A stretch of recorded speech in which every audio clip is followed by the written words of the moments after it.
Sow ci loolu sax fi Ousseynou daanele foofu laa bëgg ñu taxaw jël quelques minutes pour expliquer lan moo xew parce que dama dégg ay versions yu bokkul am na ay député wala boog ñu nekkoon député ñu wax ne wéy la commission ad hoc dañ ko war a jox rapport yi nga xam ne moo tax ñuy topp kaw ñu xam lan lañ koy toppee ak lan moo ci nekk pour mën ko défendre comme li Aïssata Tall Sall wax am ñu ne non warul demee noonu ku mel ne le député Cheikh Abdou Bara Dolly Mbacké gis naa mu ne benn vidéo sax di ko wax ne ñoom même bi ñu leen di lever loo immunité parlementaire bu Ousmane Sonko joxuñu leen un dossier dañ leen a jox ay lettres ak xawma lan voilà très exactement Pape Moussa mbir mi nan la war a demee lan lañ war a jox la commission ad hoc ak lan lañ ko mënul jox.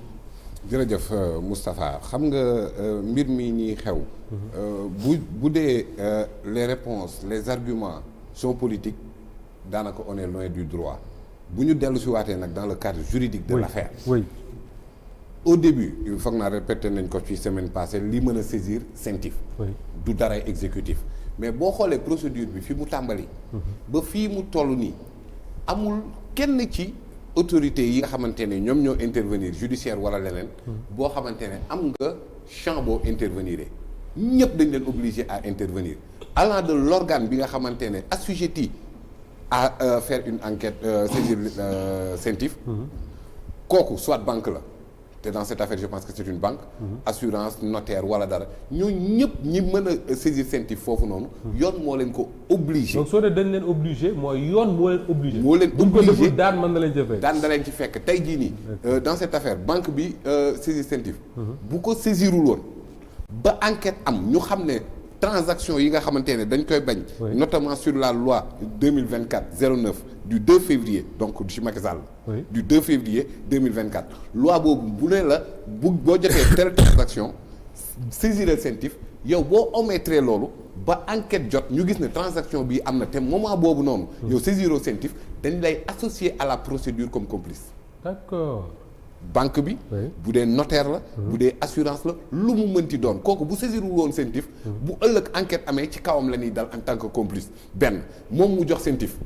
D'accord. CENTIF ministre des finances bi ko yilif du xam lu muy enquêter parce que waru koo xam noonu la loi bi tëggoo ci moom elle est obligée elle aussi de mener son enquête.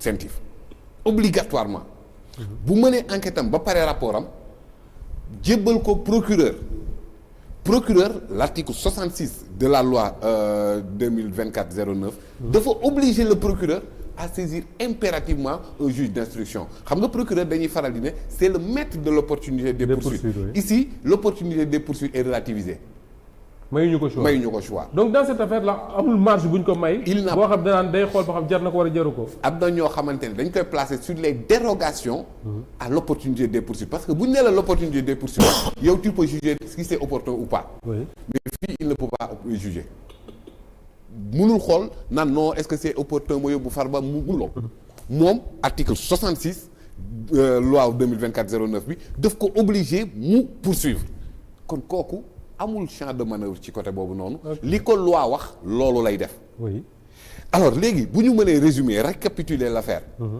dafa am ñu gérer réew mi 12 ans parce que loi yi ma lay wax nii loi yi ñu ngi fi woon waaw même bii 2024 bi ces dispositions là n'ont pas changé mi ngi fi woon 2018-08 mi ngi fi woon 2009 mi ngi fi woon 2004 kon ñoom durant ces 12 ans rapport CENTIF yi ñu am yépp le procureur n'a pas saisi un juge d'instruction.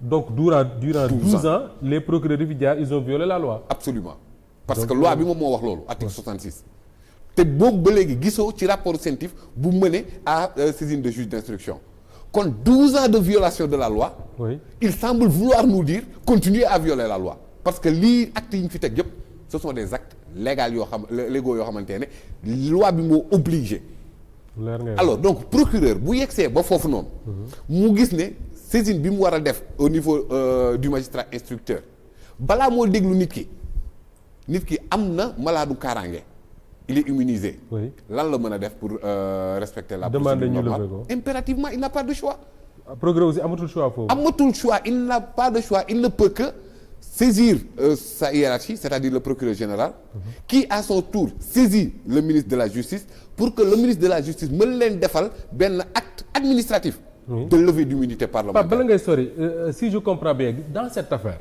même bu ci une autorité politique doon intervenir day intervenir violer la loi mais li mu mën a intervenir mooy violer la loi et dire peut-être que ne bu ñu poursuivre Farba mais mënul wax ne nañ ko poursuivre parce que poursuivre c'est obligatoire. obligatoirement. D'accord. donc kon ñoom dañ 12 ans ni ñu doon doxale réew mi ne leen nii di doxale bëggatuñu ko ñeneen ñëw war a tegu ci jubal jubanti ñu ne leen déedéet yeggali leen dëngal gi ñu nekkee woon c'est pour simplifier rek de manière résumée loolu la léegi nag ma ne la le ministre de la justice qui est une autorité politique ce n'est pas une autorité judiciaire. Oui. bu saisir assemblée nationale loolu ce n'est pas un acte judiciaire c'est un acte administratif saisir l'assemblée nationale pour assemblée nationale may ko ñu yëkkati immunité wu député bi pour mu dem wuy ji bu demee wuy ji procureur c'est sur cette base que le procureur mën a nag maintenant ne lii lañ koy toppee def réquisitoire introductif bi nga xamante ne moom mooy jël magistrat instructeur mu ubbi information judiciaire. Encore une fois, en termes clairs le procureur mënul woon poser benn acte ci enquête bi en tout cas en ce qui concerne Farba Ngom tant que assemblée deful li mu def tey. Donc assemblée également pour l'intérêt du pays pour que mbir mi leer elle est obligée. mais su ko deful. oui procédure judiciaire moo amagul. du am voilà. procédure judiciaire amagul. D'accord maanaam Aïssata li muy laajte nii li muy laajte. oui moom si elle était avocate mën na ko laajte mais en la matière elle n'est pas avocate. député la député buy défendre collègue am. parce que xam nga ñoom benn disposition la ñu téye. te bu disposition boobu dama bëgg ñëwaat ci ak Sénégalais allez-y Pape ñu commenter ko ensemble. allez-y mooy l'article 52 du règlement intérieur dafa ne. il est constitué pour chaque demande de levée d'immunité parlementaire d'un député ou pour chaque demande de suspension de poursuite déjà engagée une commission ad hoc 11 membres nommée selon la procédure de l'article 34 mooy naka la ñuy defee commission yi loolu romb nañ loolu mu ni la commission doit entendre le député intéressé lequel peut choisir comme défenseur un de ses collègues. Oui. Un de ses collègues. Donc Aïssata qui agit ici ce n'est pas Aïssata avocat mais Aïssata député. collègue bu Farba tànn ko de ko mën na ànd ak Farba dem. oui mën na.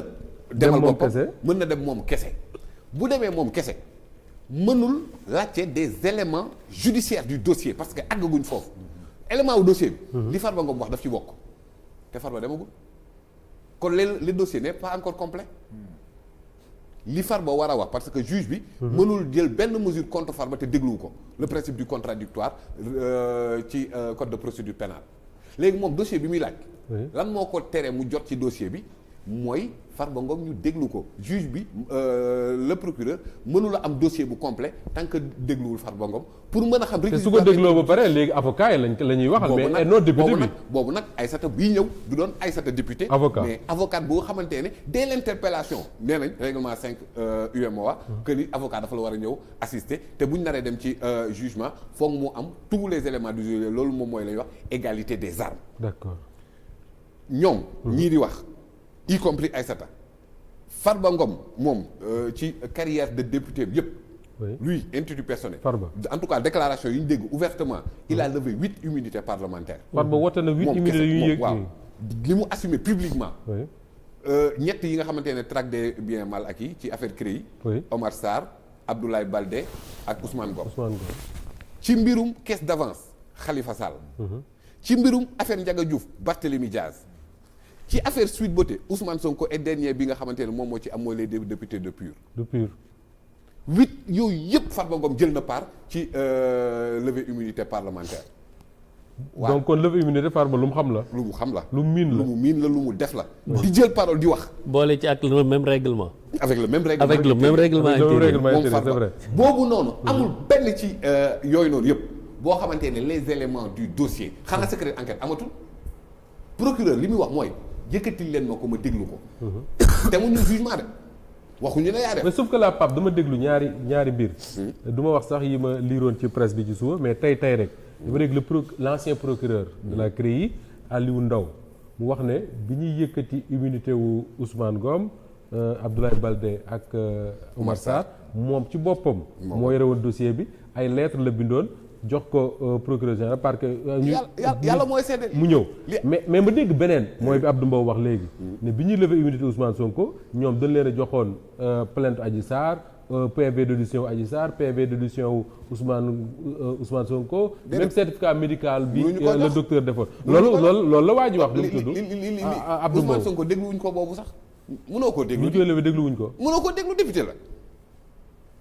mënagoo yow yeggagoo foo koy dégloo ba pare nga ne déglu nga audition loolu nu mu ne koo xamante ne yëkkatee guñu immunité pour ñu mën ko déglu yow nga ne fekkee yow nga ne am nga PV wu déglu bi man ci suba liir naa ci presse bi un ancien député bu wax ne wéy bokkoon na ci li leen joxoon PV wu audition Ousmane Sonko am beneen député qui était acteur à l'époque ku ko weddi effectivement man je viens de comprendre li nga wax ni que ni Ousmane Sonko c'est dina compliqué wax parce que déglu ko Ousmane Sonko bu ñu koy yóbbu session de recherche trouble à l'ordre public lañ ko fa yóbbu ça n'a rien à voir avec cette affaire là parce que affaire bi mënuñu ko ci woon déglu parce que trouble à l'ordre public bi lan moo tax ñu surpasser l'immunité ñu ko doon wax keroog que l'immunité ne joue pas en matière de flagrant délit or à l'époque c'était pour éviter le trouble à l'ordre public général Jean-Baptiste Tine à l'époque au commandant de la gendarmerie moom moo ne bàyyi leen lépp ngeen andil ma ko parce que ni mbir yi demee jaxasoo na ci boppam ne serait-ce que pour sécuriser Ousmane Sonko sax il fallait l'amener foofu noonu donc loolu bokkul dara ak mbirum Sweet Beauté boobu nga xamante ne moom lañ doon yëkkati yow loo xamante ne procureur nee na yëkkati leen ma immunité pour ma déglu ko kon donc procureur mën a gu koo déglu nga ne yow déglu nga ne yow jot nga PV wu déglu bi amagul comment il s'appelle Abdou Mbow ku mu yàpp léegi baal ma yeggali l'article 52 ñu dem parce que moom mooy seen argument ñu ne lors des débats ouverts par l'Assemblée nationale en séance plénière sur la question d'immunité peuvent seuls prendre la parole le président le rapporteur de la commission le gouvernement le député ou son défenseur ou un orateur contre article 52 bi jeex na léegi fii nii donc kon dans cette séance là du député yëpp war a wax fii non yii nii ñoo yi ma cité léegi ñoo war a wax ci lii article 52 bii ma cité fan nga ci déggee tous les éléments du dossier fenn amu ci alors donc kon ñoom seen argument de dire que ni nañ leen andil les éléments du dossier et que dossier bi complet wul poursuite amagul